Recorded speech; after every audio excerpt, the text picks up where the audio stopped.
एक दिन शाम का समय, प्रदोष का दिन, प्रदोष काल, भगवान देव अधिदेव महादेव माँ जगतजननी पार्वती जी के साथ में भ्रमण कर। देखिए, अगर प्रदोष का व्रत नहीं कर सकते, प्रदोष के दिन आप व्रत नहीं कर सकते, मान लो आपसे भूखा नहीं रहा जाए, प्रदोष का व्रत नहीं कर सकते, प्रदोष के दिन आप भूखे नहीं रह सकते, मंदिर भी नहीं जा सकते, दिया भी नहीं लगा सकते, तो शिव महापुराण की कथा कहती है कि प्रदोष के दिन, प्रदोष काल में अपने ही दरवाजे के पास देवाधिदेव महादेव का स्मरण कर लक्ष्मी की वृद्धि के, कार्य सिद्धि के, संपदा को प्राप्त करने के लिए आप अपने ही दरवाजे के पास में एक दीप लगा सकते। कौन से दिन? प्रदोष। उससे 1000 गुना शिवलिंग में बल की प्राप्ति होती है।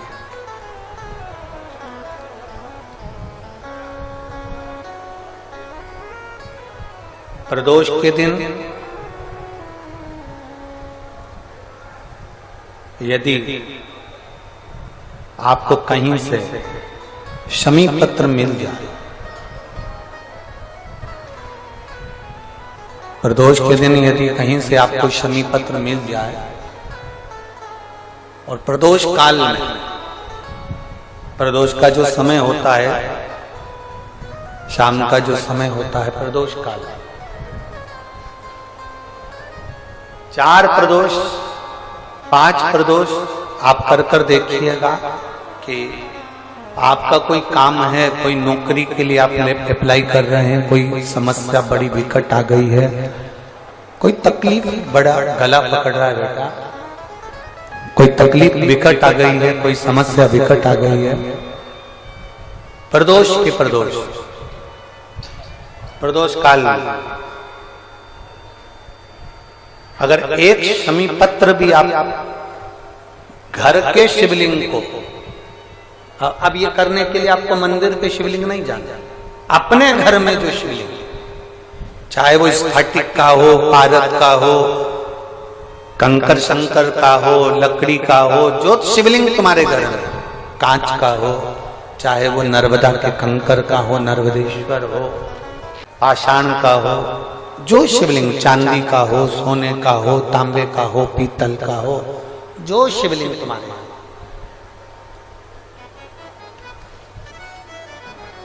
एक शमी पत्र यदि आप भगवान शंकर के शिवलिंग पर समर्पित कर रहे हो और उस शमी पत्र को उठाकर रात्रि को 9:15 की जो एक मुहूर्त होता है, एक समय होता है, जिस समय पर हम अपने मन की बात भगवान शंकर को कहते हैं, पूर्व में भी इसका वर्णन हम कर चुके हैं कथाओं में,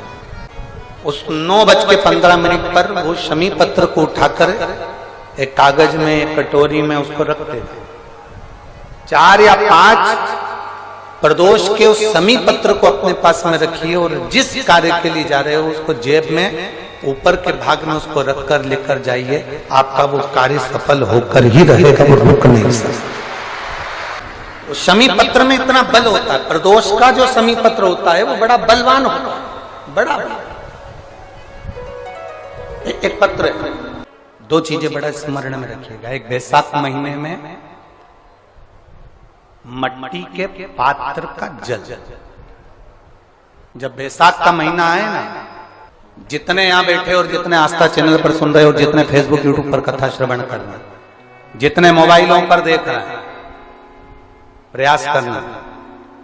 बैसाख के महीने में मिट्टी के पात्र में जो रात्रि भर जल रखा हो, मिट्टी के पात्र में, अगर आपके पास में घड़ा हो, हंडा हो, नी हो, तो दिया हो, दीपक हो, कुल्लड़ हो, कोई भी तुम्हारे पास में जो मिट्टी का पात्र, उसमें जल भरना। वो जल बैसाख के महीने की किसी भी सोमवार के दिन, किसी भी सोमवार के दिन, बैसाख महीने में, या किसी प्रदोष के दिन, या बैसाख महीने के शिवरात्रि के दिन, वो मिट्टी के पात्र का जल अपने घर के प्रत्येक व्यक्ति का स्पर्श कराकर उस मिट्टी के पात्र के जल को तांबे के पात्र में डाल लीजिए और घर के प्रत्येक व्यक्ति का स्पर्श करा लीजिए। और शंकर भगवान पर कुंदकेश्वर महादेव के नाम से समर्पित करिए। कुंदकेश्वर महादेव। कभी जीवन में पीछे पलट कर देखने की जरूरत नहीं पड़ेगी, आप उन्नति की सीढ़ी की ओर बढ़ते चले जाओ। किसी भी प्रदोष के दिन, प्रदोष काल में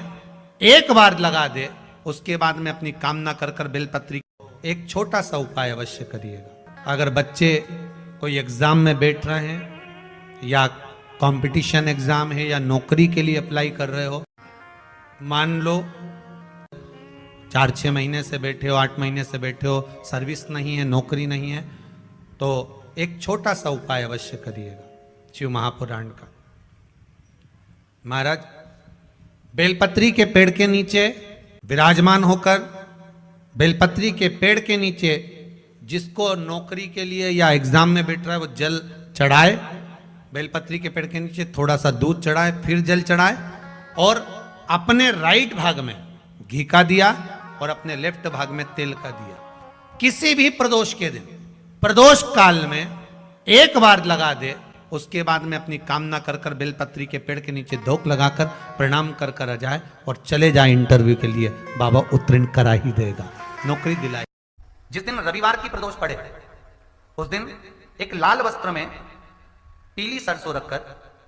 और उसके अंतर्गत कुछ भी एक, या तो बमूल का कांटा ना मिले तो गुलाब का कांटा ही उसके अंतर्गत रख लीजिए। और मान लो कोई काम ऐसा है कि उसमें पैसा तुम्हारा आ ही नहीं रहा, बहुत घाटे पर घाटा जा रहा है, नुकसान बहुत हो रहा है और कोई काम हो ही नहीं रहा, तो महाराज जिस दिन रविवार की प्रदोष पड़े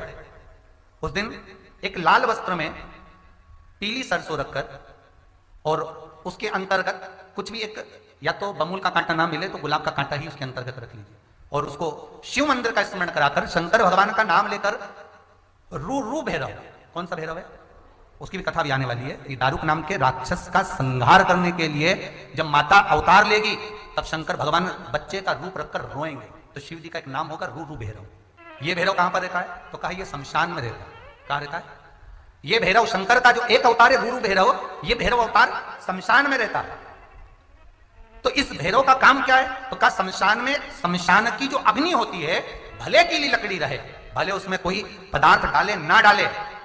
थोड़ी देर में वो अग्नि रू आवाज, हल्की सी शमशान की जो अग्नि जलती है उसमें आवाज आती है। आप ऐसे कोई अग्नि जलाएंगे ना तो आवाज नहीं आएगी, ध्यान देना। हमारे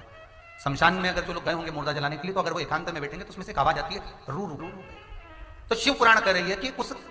सरसों को, कांटे को रू भैरव का नाम लेकर जिस व्यापार जो नहीं चल रहा है, दुकान जो नहीं चल रही है, उस दुकान के सामने, उस व्यापार के सम्मुख में उसको जला दिया जाता है। ये करा जाता है रवि प्रदोष के लिए। महाराज कौन से प्रदोष? रवि प्रदोष के, जो सुख का भान कराती है, व्यापार की उन्नति के लिए, समृद्धि के लिए, लक्ष्मी के लिए इसका प्रयोग किया जाता है। तो यहां पर दारुक नाम का जो असुर है, दारुक नाम का जो राक्षस है, उसका एक ही कहना है कि मैं मरूं, मना नहीं है ब्रह्मदेव पर, वो मरने का। नंदी का एक पांव जो ऊपर होता है, आप लोग दर्शन करे होंगे शंकर जी के मंदिर में नंदी के, तो नंदी का एक पांव उठा हुआ होता है, एक पांव नीचा की ओर होता है। हड्डी से जुड़ा हुआ रोग, नेत्रों से जुड़ा हुआ, मस्तिष्क से जुड़ा हुआ कोई रोग रहता है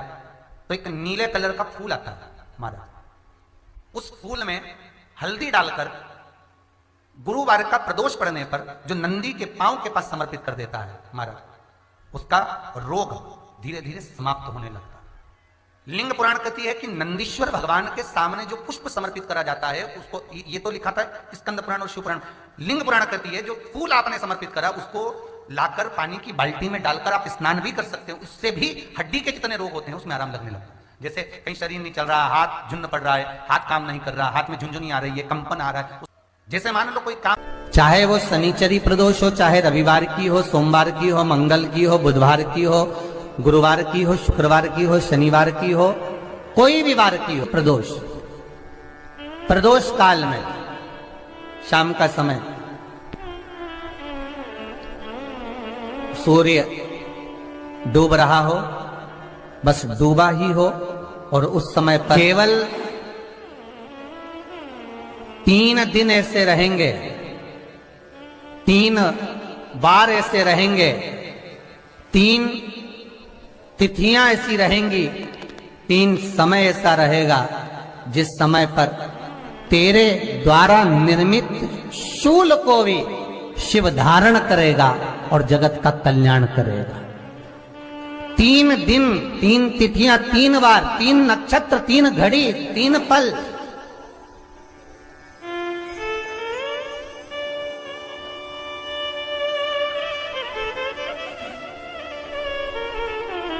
जिसमें बाबा शूल भी धारण करते हैं, और शूल अकेले धारण नहीं करते महाराज। जो धतूरा होता है ना, दर्शन करें धतूरे के, कांटे कांटे सा होता है धतूरा, तो वो धतूरे के साथ में बाबा शूल धारण करते हैं, बेलपत्री के शूल को। ये बहुत बहुत आनंदमय कथा है महाराज जी। जिसके जीवन में हमेशा कांटे ही मिले हैं। बेटी बड़ी हुई तो घर में मायके में दुख देखा, और मायके से गई ससुराल में तो ससुराल में दुख देखा। ससुराल में भी दुख देखने के बाद में भी पति को बहुत कुछ काम खुलवाया, बहुत धंधे खुलवाए, नौकरी लगवाई, पर वो पति बार बार छोड़ कर आ गया, बार बार तकलीफ भोग रहा है, बार बार कष्ट भोग रहा है। फिर थोड़े दिन काम करता है, थोड़े दिन छूट जाता है, फिर व्यापार में बढ़ता है, फिर छूट जाता है, फिर कोई दुकान खुलवाई, थोड़े दिन अच्छी चली, फिर वापस वहीं घर पर आकर बैठ गया। अर्थात उसके जीवन में वो शूलता चल रही है। तो बाबा देवाधिदेव महादेव कहते हैं, ये 3 घड़ी, 3 पल, 3 नक्षत्र, 3 समय, 3 दिन में जो शूल मुझे समर्पित करता है, उसके जीवन से मैं शूल हटा देता हूं। वो 3 दिन लिखे स्कंद पुराण।